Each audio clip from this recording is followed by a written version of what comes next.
It doesn't have to be angry. It ain't got to be, or I have cut people out of my life and they didn't even know it. And they called me one day and was like, hey, I haven't heard from you.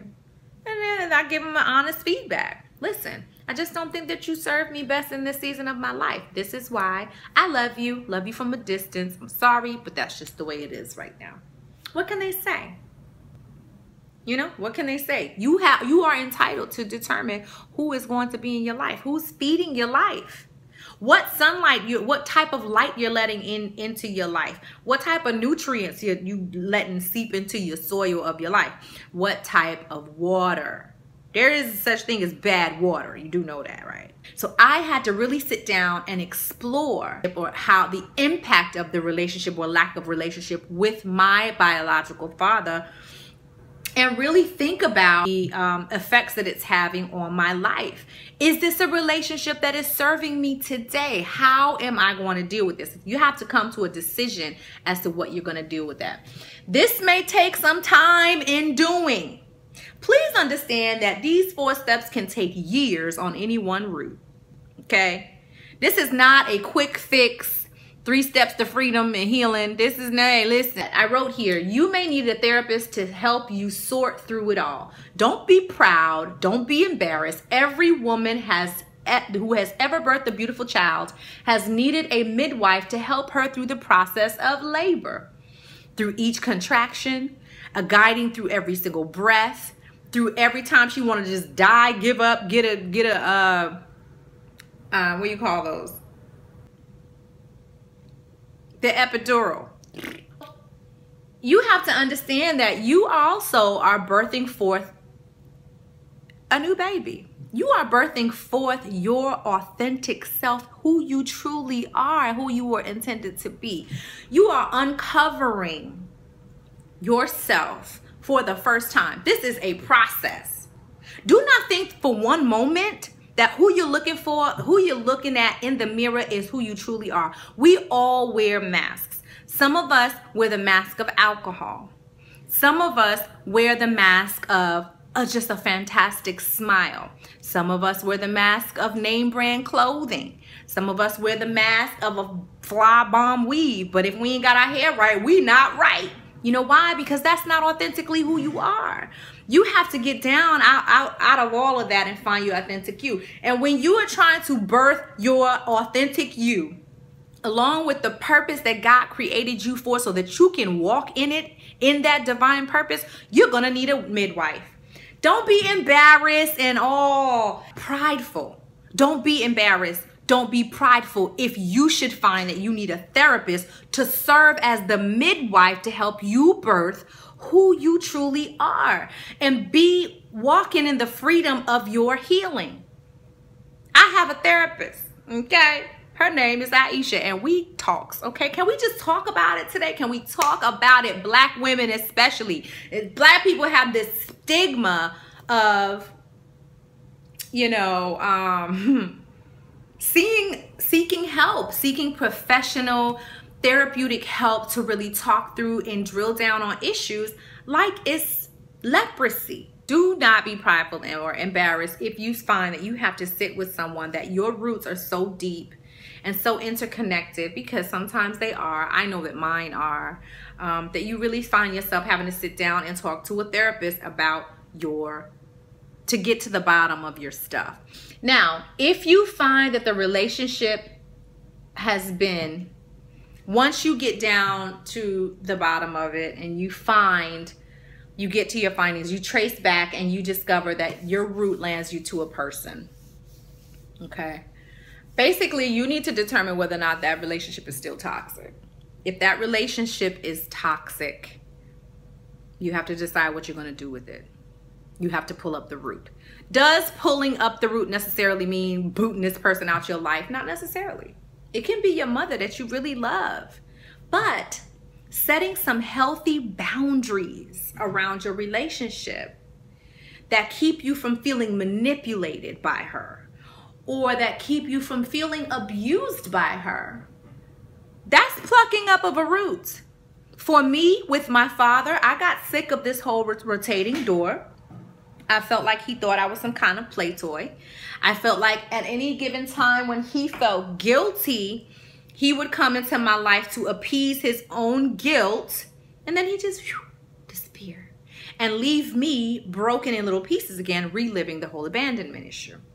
So for me, the plucking up of my root, when I traced back to my root and it landed me to my father and his abandonment, I had to make an executive decision that my boundary for him was to bury him on June 18th of 2015.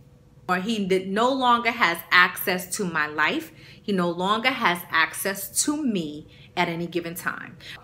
In this situation, for me, I had to pluck up the root by plucking him up out of my life. And you have to make the determination as to whether or not that is what you need to do with your relationship or whatever you find. If you trace back and you find that the root to your manifestation is directly connected to a toxic relationship in your life, you have to decide whether or not you're going to really put some stringent, healthy boundaries around yourself and that person, whether it's your mammy or your daddy or whoever it is. You have to make the decision. Or if you're going to pluck them out of your life altogether.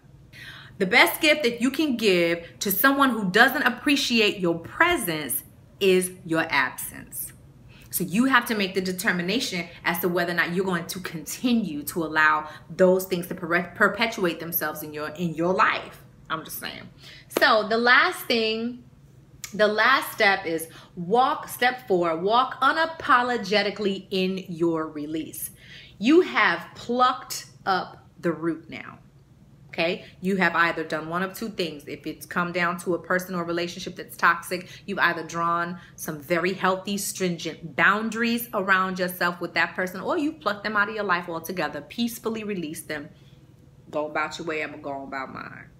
Okay, now you must go back to the place. Now that place is empty. You plucked the entire bulb out of the ground and removed it from your life. Now you have this gaping hole. And when you look down into this space of your heart or in your life, this gaping hole, you have memories of what was there and how it impacted your life and how it hurt you. And you begin to relive this victim story that you have attached to that toxic relationship or to that person. And so now what you have to begin to do is to change the perspective of your victim story and layer it with positive affirmations of truth and beauty. And I'm reading from my notes. This is something that I actually put. These 4 steps, I listed them in last Tuesday's comment section of last Tuesday's Queen's 15. But I'm going to do a Queen's 15 on how to take your personal victim story and change your perspective in that story to serve you positively and beautifully. I want to leave you with a thought today before you go and start plucking people out of your life or setting boundaries. I want you to remember something very important. I'm going to use this as an analogy. Here I have an empty 8 to 10 ounce glass.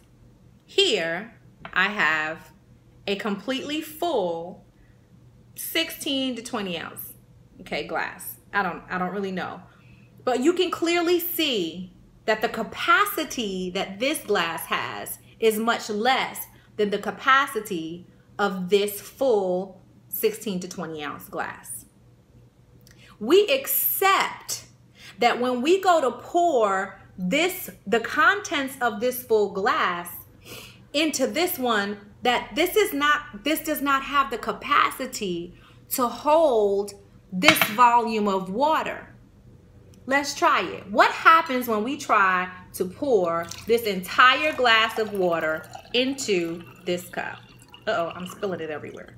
What happens? Guess what? It's going to start to fill up. It's going to overflow and begin to spill over the top. So we cannot fit the rest of the water that's in this glass in here because this only has an 8 to 10 ounce capacity. It does not have the capacity of this 20 ounce glass. There's still water in here. If I try to put the rest of this water into the 8 to 10 ounce glass, it's going to overflow. We're going to have a mess, right? We accept that when it comes to dealing with inanimate objects like glasses and cups. But when it comes to people, where we mess up is when we try to get a 20-ounce capacity out of an 8-ounce ability to love.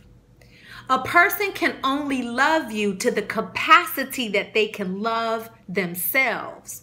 A person can only trust you to the capacity that they are able to trust, period, themselves or whomever else. A person can only engage fully with you to the degree of a healthy relationship, to the capacity that they can. And when you try to supersize the 8-ounce husband into a 24-ounce husband because that's what your girlfriend got, or the 8-ounce mother capacity, your mother can only love you to the capacity that her mother loved her. She can only discipline you to the capacity. She's going to discipline you and understand discipline to the capacity that she was taught to as a child. If you are neglected by your parents or a loved one, they can only love you to the capacity that they've been loved themselves. And what happens is when you expect that person to treat you better or more than outside of the capacity that they are able to, you set that person up for failure and you set yourself up for a grand disappointment. What you need to do is really look at, learn, find out what find out what your mother's upbringing was like. Because 9 times out of 10, if you understand that she was abused as a child, she was neglected, she was sold for a pack of Colt 45, she was running the streets, running numbers as a teenager to help bring food on the table, you know, or whatever the case might be, you are going to be moved with compassion to understand and accept her capacity, and you will be less likely to cause her or expect her to overflow just to meet your need. You have to meet people where they are sometimes. Now, if this person has a limited capacity, you know, and they realize that you need more, so you tell them, hey, I need more than this. I really need you to respect me. I need you to hold me to a higher regard. You're not going to talk to me like that. I need you to, right? So you're laying out your expectations. They have a choice whether or not to expand themselves to meet the expectations, whether they value the relationship with you enough to expand themselves to meet the capacity or to meet you halfway. You are not responsible for supersizing anyone or causing them to grow to the capacity that you need them to grow. You give them time. You tell them what you need. You tell them what you expect. You set the expectations and the boundaries. And if you find that the individual either just refuses or just simply can't, love them where they are, draw some healthy boundaries around the relationship and keep it moving. Make it a peaceful completion and move on with your life so that you can move forward and blossom the way that you need to blossom in your relationships. So that's our time for today, guys. Leave some comments. If you want to email me or inbox me, if you have some private, you know, topic that you'd like to cover, or you just want to share how this is ministered to you anonymously, or if you just want to tell me how whack you think Talk About It Tuesdays is, email me, honey. I ain't scared of you.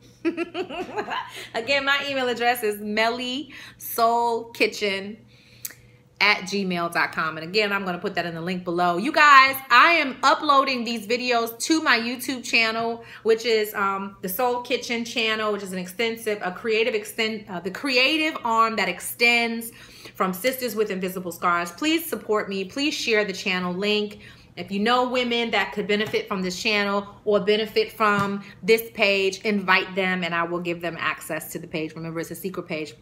Remember, I always say, healing is a journey. It is not a destination. Stay the course with me and we'll be back with another Talk About It Tuesday on next week.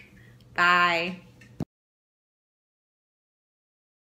I also offer coaching. I also offer, you know, times we can have, if you don't live in Jacksonville, we can do Skype. We can do we can talk in different ways just to kind of help you sort out through some of this stuff, because I recognize and have learned there is a wasp up in here and I don't appreciate him.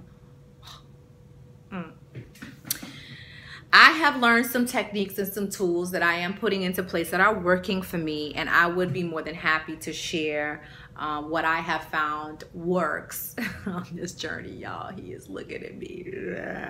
All right, so let's finish up so I can kill him.